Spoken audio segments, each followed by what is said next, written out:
Alors juste en attendant du coup que tout le monde prenne le temps de se connecter. Alors du coup, moi je m'appelle Daphné, je fais partie d'Effinity sur la partie, performance manager, expertise, lead en B2C et je vais être accompagnée de Jules sur la partie expert SIA et SMO, pour vous, présenter justement, lead génération et les différents leviers, qu'on va pouvoir, mettre en place pour, l'acquisition de leads.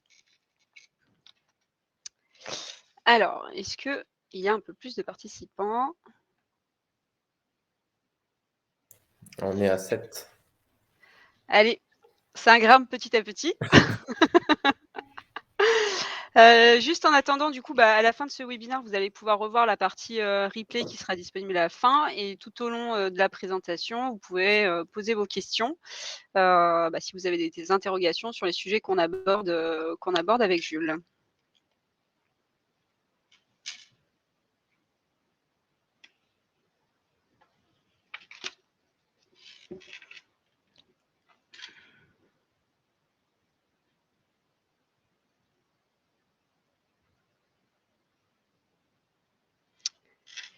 Alors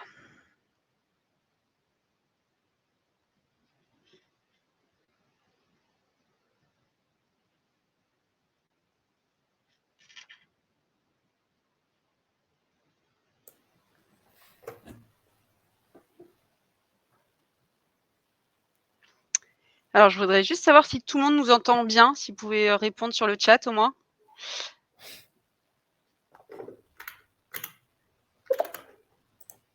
Super, merci Véronica. Parfait.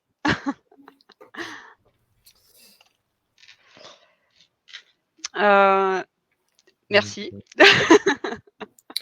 On commence, non?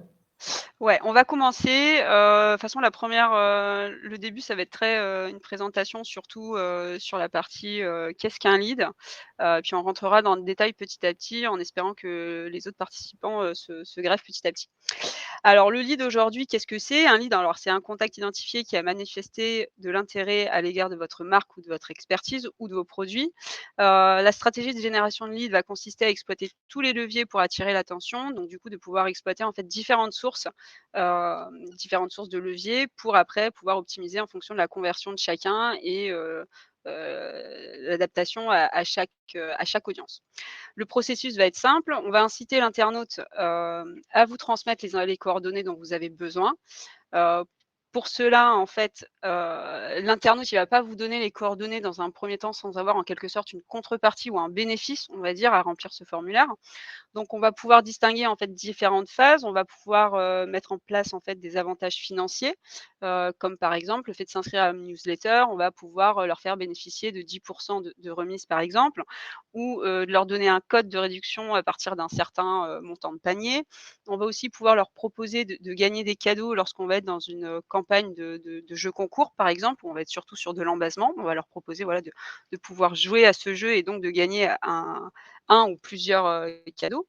On va également leur proposer de télécharger différents documents, donc ça peut être de la documentation, type, livre blanc, ça peut être aussi de la demande de catalogue et on peut aussi, leur proposer de prendre rendez-vous avec un de nos experts en fonction des thématiques pour pouvoir les accompagner dans leurs différentes, démarches. Ça peut être aussi de la demande de devis. Mais en tout cas, il y a toujours une sorte de contrepartie qu'on va, donner, à l'internaute pour qu'il puisse remplir ces informations et surtout ces bonnes informations. On va avoir 2 grands types de leads principalement. On va avoir les leads, MQL et les leads SQL. Alors pour faire simple, un lead MQL finalement, on va être sur de l'embasement. On va être sur un lead avec un formulaire qui est assez court. On va prendre souvent nom, prénom, adresse email. Ça va être des leads où on va pouvoir collecter beaucoup de volume et qu'on va devoir retravailler en fait dans l'automatisation, avec de la relance, par email, avec des offres commerciales qu'on va proposer à ces internautes pour qu'ils viennent s'inscrire sur notre site ou éventuellement tout simplement acheter directement. Sur les leads SQL, on va être plus sur des leads de qualifiés, dans le sens où on va demander beaucoup plus d'informations, à l'internaute. On va lui demander son numéro de téléphone, on va lui demander ses coordonnées. Potentiellement, on va lui demander aussi ses on va dire ses horaires pour qu'on puisse, le rappeler sur des plages horaires par rapport à un call center ou quoi que ce soit. Donc on va avoir vraiment ces 2 types de leads différents, avec un qui est un peu moins qualifié, on va avoir du volume et par contre avec un lead de l'autre côté qui va être plus qualifié, avec potentiellement moins de volume. Une fois qu'on a défini, du coup, notre objectif de lead, si on va être sur du qualitatif ou sur de l'embasement, on va devoir, mettre en place, en fait, des critères de qualité. C'est-à-dire qu'effectivement, en fonction du type de collègue qu'on va mettre en place, on ne va pas lui demander au lead d'être aussi qualifié qu'un lead, avec différents champs où il y a un numéro de téléphone. Donc du coup, c'est vrai que sur des leads, où on est plutôt sur l'embasement, ce qu'on va regarder derrière et ce qu'il faut pouvoir traquer via vos outils, c'est le taux d'ouverture, par exemple, des campagnes que vous allez envoyer par email, la réactivité de celle-ci, le taux de clic et pour pousser un petit peu plus loin, éventuellement, le fait que l'internaute ait utilisé un bon de réduction que vous avez mis, par exemple, dans le kit mail, pour bénéficier de 10 de remise supplémentaire. Quand on va arriver sur du lead qui est un peu plus qualitatif, où on va demander un numéro de téléphone, une prise de rendez-vous ou peut-être de la demande de rappel, ce qu'on va essayer de savoir, c'est si la personne a été joignable, si la personne, si c'est la bonne personne, quoi, le numéro correspond, au nom et prénom qu'on a collecté et de pouvoir aussi, savoir s'il y a eu une prise de rendez-vous qui a été faite, s'il y a eu la réalisation d'un devis ou même carrément une signature. Donc c'est bien de mettre en place en fait, ces critères de qualité pour suivre ce process et il faut aussi que de notre côté, on puisse avoir cette information. C'est-à-dire que vous livrez du lead aujourd'hui, en termes de volume, on peut le faire, mais ce qui est important pour qu'on puisse optimiser la diffusion, c'est de se dire que ces informations de transformation, on puisse de nouveau les avoir pour qu'on puisse optimiser les sources de diffusion en fonction de, peut-être de la prise de rendez-vous ou de la réactivité de certaines collectes, en embasement. C'est pour ça qu'on préconise bien souvent de faire un genre de synchronisation avec, votre CRM ou de faire des appels de tag en serveur to serveur qui nous permettrait, comme le montre un petit peu le schéma qu'on a mis en place, de nous faire remonter l'information par rapport à chaque source et dans notre cas, en tout cas chez Efinity, par exemple, par rapport à l'ID affilié. Donc c'est-à-dire qu'on va pouvoir supprimer des sources qui seront moins qualitatives pour vous, par exemple, et au contraire pousser celles qui apportent le plus de conversions. Alors l'idée aujourd'hui, c'est, de pouvoir travailler le lead avec différentes, approches. On parle d'univers aujourd'hui. Alors on va avoir des approches qui vont être plus par ciblage, où on va trouver, des leviers comme les campagnes ads, où on va pouvoir avoir un ciblage très précis, comme l'emailing, le push notification. On va aussi développer de plus en plus pour la collecte de leads l'approche contextuelle, par rapport à des portails, des sites thématiques on est surtout sur, de la rédaction d'articles, de l'éditorial. On va toucher des gens, qui sont déjà dans une démarche de recherche d'informations et leur proposer, notre thématique, notre solution, pour les accompagner au mieux dans leurs projets, par exemple de rénovation, de construction ou peut-être à la recherche d'épargne ou de crédit, de demande de crédit, ce genre de choses. Et on va aussi avoir une approche, plutôt par référencement où là, on va taper sur, la partie comparateur et émulateur. Bien souvent, ce sont des livraisons en web service, hein, qui nous permet d'être intégrés sur ces gros sites. On développe aussi, pour aller toucher une audience un petit peu plus particulière, l'approche par communauté. Donc, on parle de communauté de loisirs, de fédérations sportives.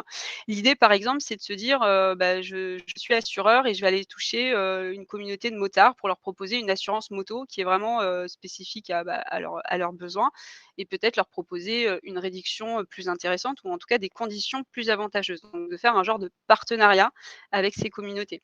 L'approche brand to brand, c'est le même principe. On est en fait sur un partenariat entre annonceurs. Pour vous donner un exemple un peu concret, c'est, par exemple, on a fait un partenariat dernièrement avec Homer et Vinci. Alors Homer, c'est les campings, donc ça marche très, très bien l'été et Vinci justement pour les badges autoroutiers. Donc c'est un peu ce type de partenariat qu'il faut réfléchir à mettre en place. Donc c'est propre bien entendu à chaque thématique, donc c'est des réflexions qu'il faut qu'on ait tous ensemble. Mais typiquement, on est dans le cœur de cible et on peut collecter du lead, et du lead qualifié, surtout par cette approche-ci. Hop, alors sur la partie acquisition de lead, on va avoir 2 grandes, parties. La première, c'est la partie on-site, donc une redirection vers une landing page dédiée et après la partie en formulaire intégré. Sur la partie landing page dédiée, alors c'est juste un focus, voilà, pour rappeler un petit peu, le base case de la landing page. C'est d'avoir un CTA qui est au-dessus de la ligne de flottaison, d'avoir les champs, qui soient visibles directement et de proposer à l'internaute de scroller pour avoir des informations, tout en lui proposant un CTA qui remonte sur le formulaire. En fait, l'idée, c'est que ce soit très simple pour l'internaute, de remplir le formulaire et il faut éviter au maximum d'avoir des points de fuite pour qu'il se disperse et qu'il, finalement abandonne sa demande d'information, de catalogue ou autre.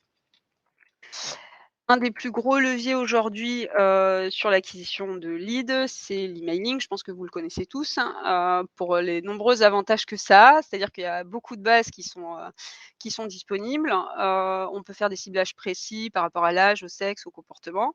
En plus, avec la RGPD, on est sur le respect de l'opt-in partenaire, donc on est sur des bases qui sont quand même très qualitatives. Aujourd'hui, quand même, c'est un levier qui est un petit peu en perdition, dans le sens où on observe qu'il y a une baisse de la transformation, sur ce levier. Alors baisse de transformation par rapport, donc au taux de transfo lead, mais aussi par rapport au taux de réactivité et au taux d'ouverture.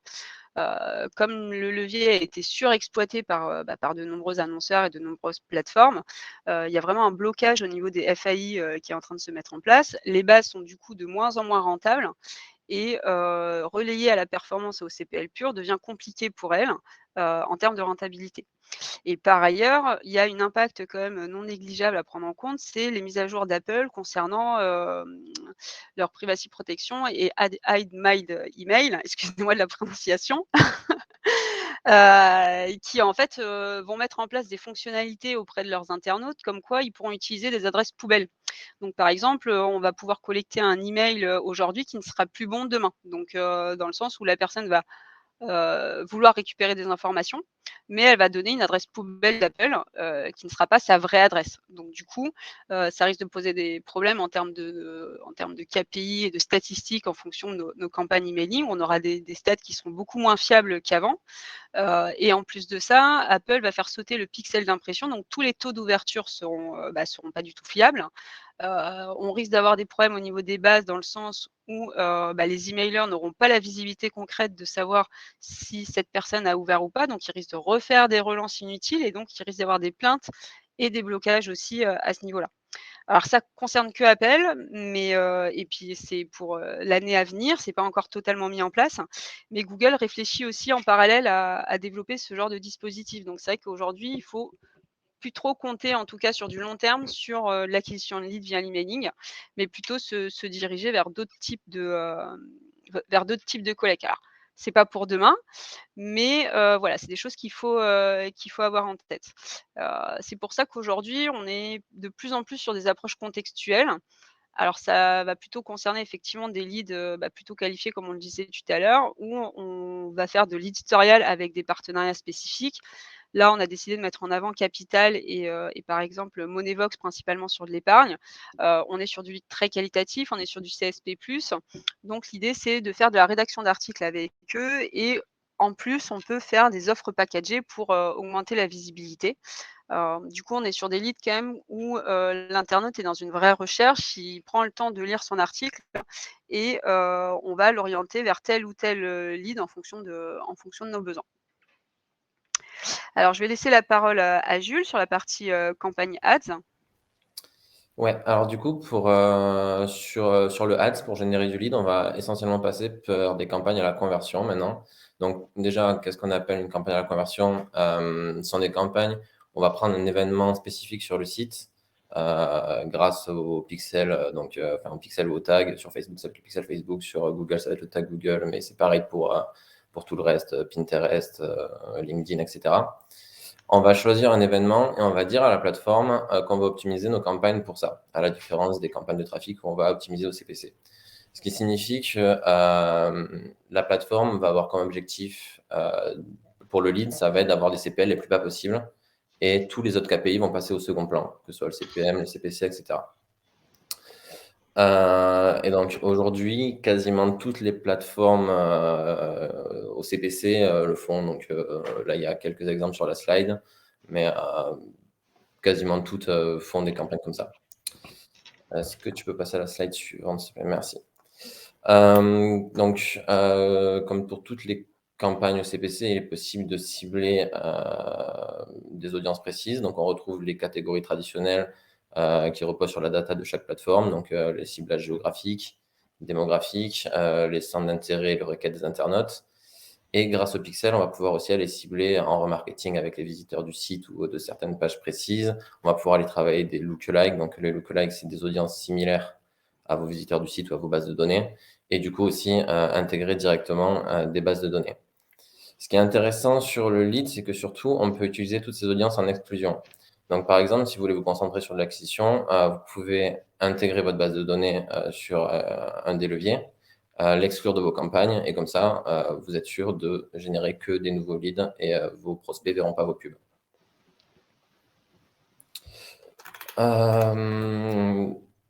Sur ces campagnes-là, donc comme je disais, on va travailler une conversion précise. Donc ici, on va travailler le lead et on va travailler un événement spécifique sur une page. Donc en général, c'est la complétion du formulaire, donc la page de confirmation du formulaire. On va optimiser pour ça. Mais en fait, sur une même campagne, on va optimiser pour ça, mais il est possible de traquer tout le parcours de conversion. Si vous avez un formulaire de contact en plusieurs étapes, on va pouvoir aller traquer toutes les étapes et voir où se fait les déperditions. Ce qui fait qu'après, vous pouvez optimiser votre formulaire là où ça pêche. Également, sur une même campagne, si vous redirigez vers votre site, il est possible d'avoir plusieurs points de contact. Donc, vous pouvez optimiser la campagne pour remplir un formulaire. Mais si jamais la personne clique sur une prise de rendez-vous, télécharge un livre blanc, ou c'est possible, enfin, traquer du click-to-call, tout ça, c'est possible. OK, bah, merci Jules. Du coup, on va parler, de la partie pré-intégrée. Là, on a parlé de la partie on-site sur les landing pages dédiées. Là, l'idée, c'est de faire un petit focus sur la partie, alors soit application tiers, soit intégrée, soit en tout cas de la collecte via les sites, pas via votre propre LP. Alors il y a la co-registration qui est un vieux levier qu'on connaît depuis, très longtemps, mais qui continue à faire, de bonnes performances. Alors après, on est surtout sur un objectif d'embasement, hein, donc on est sur des CPL qui sont plutôt bas. L'idée, c'est bien de les travailler derrière, et potentiellement, voilà, d'ajouter des questions qualifiantes pour avoir un lead un petit peu plus qualitatif. Mais on va pas s'attendre, aux mêmes transformations qu'un lead, sur une LP dédiée avec, plusieurs champs. Mais en tout cas, c'est un levier où on peut avoir beaucoup de volume si on souhaite, voilà, augmenter sa base et prendre le temps aussi derrière, mine de rien, de la travailler parce que c'est ça qui va être important dans ce type de levier. On va avoir aussi le click to lead. Alors, on reste sur la partie emailing. Donc comme je disais, un peu plus tôt, l'emailing certes est en perte de croissance, mais voilà, c'est pas pour demain.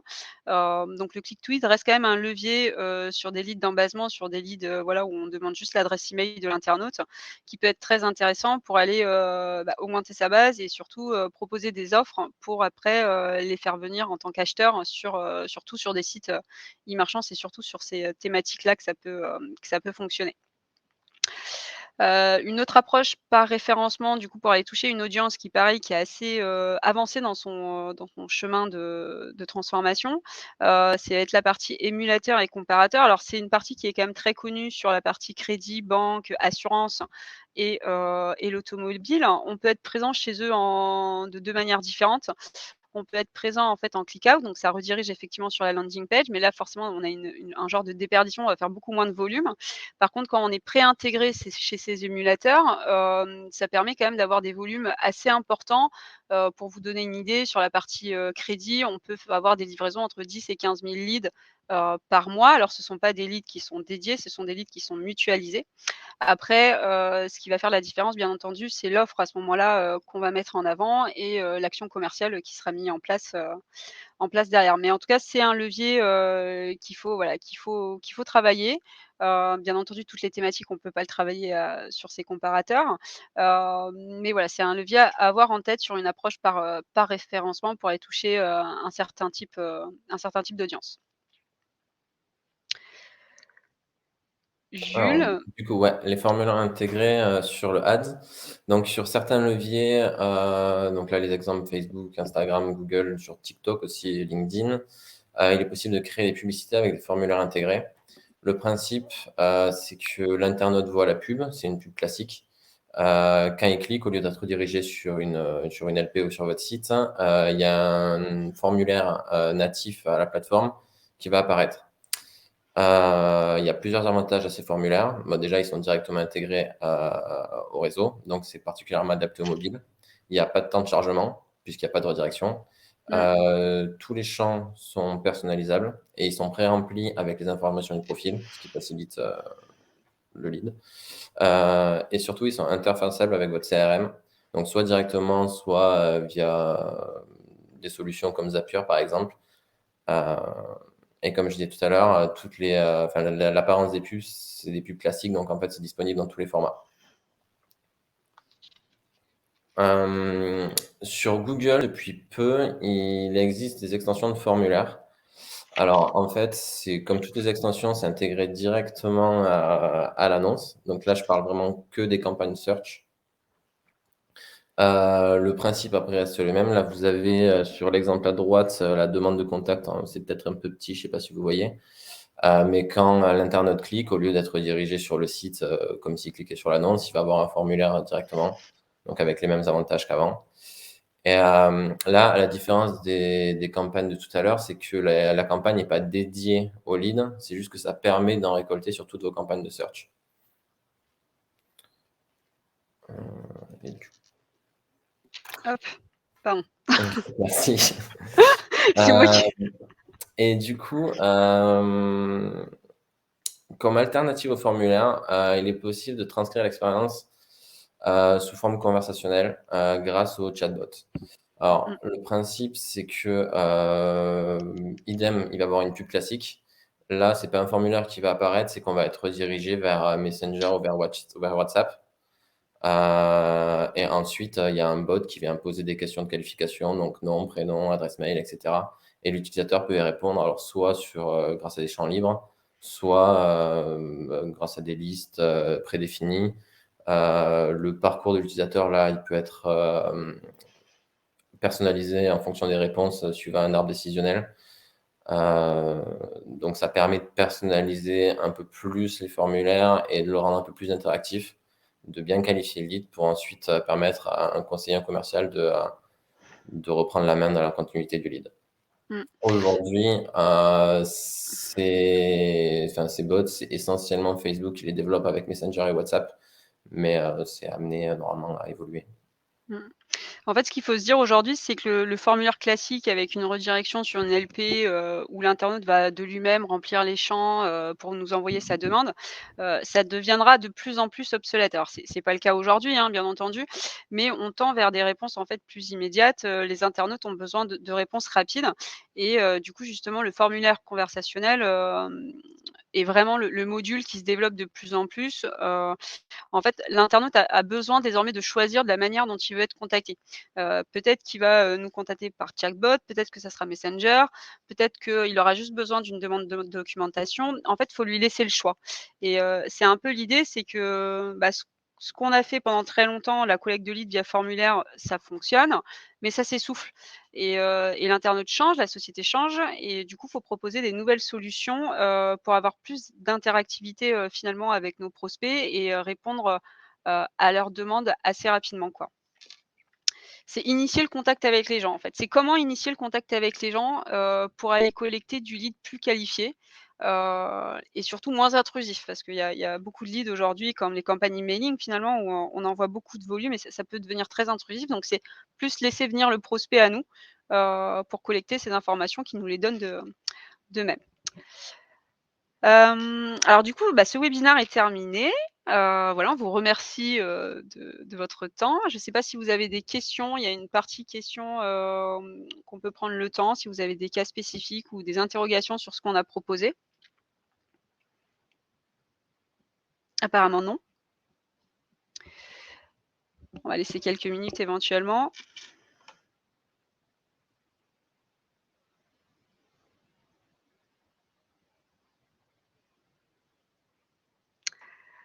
Non, bah, écoutez, pas de questions. Je pense qu'on a, je l'espère, été au plus clair en tout cas et si besoin, de toute façon, vous avez nos adresses email si vous voulez, v revenir vers nous pour parler d'un projet, particulier ou d'une interrogation. N'hésitez pas à nous contacter, sur les mails ci-dessous, quoi. Bah, écoutez, je vous remercie à tous. Merci Jules, de m'avoir accompagné sur ce webinaire et je vous souhaite à tous une bonne continuation.